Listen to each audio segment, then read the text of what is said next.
Dito pala kami guys nagstay. Yan yung Boy Dino Transient Accommodation. Ayan siya guys. So okay siya yung kwarto, good for 10 person, 5 yung kama. Then meron siyang kitchen. Ayan, si mama nagluluto rito.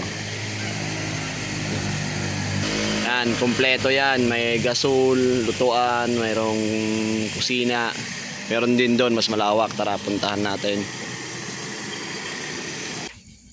Dito yung mas malawak na kusina. Yan. Mas meron din siyang dito, public CR tsaka yan. Ito yung public CR tsaka shower room.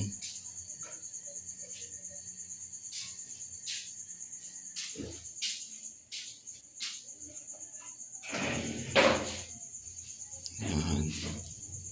Ito yung shower room naman nila.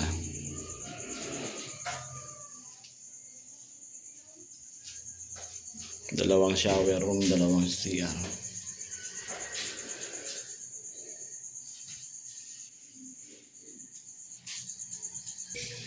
So yung kwarto namin, meron ding sariling CR.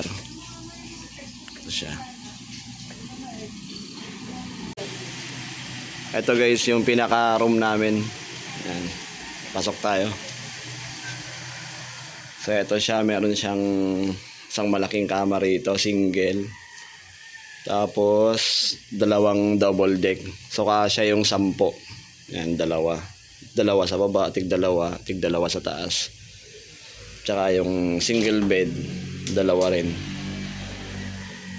Then ito siya, meron siyang mirror. Siyempre yung TV yun, hindi mawawala yan. Tsaka yung aircon. Pakalamig ng aircon guys. And meron siyang sariling CR. Yan, meron din siyang shower.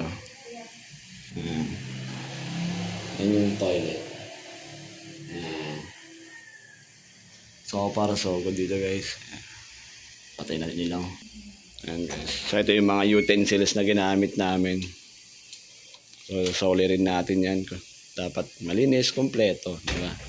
Yan yung mga kama, ayusin din natin. Yan siya guys.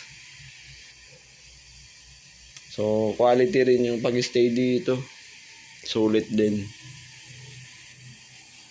Ito yung harapan naman ng kwarto namin. Yan sila.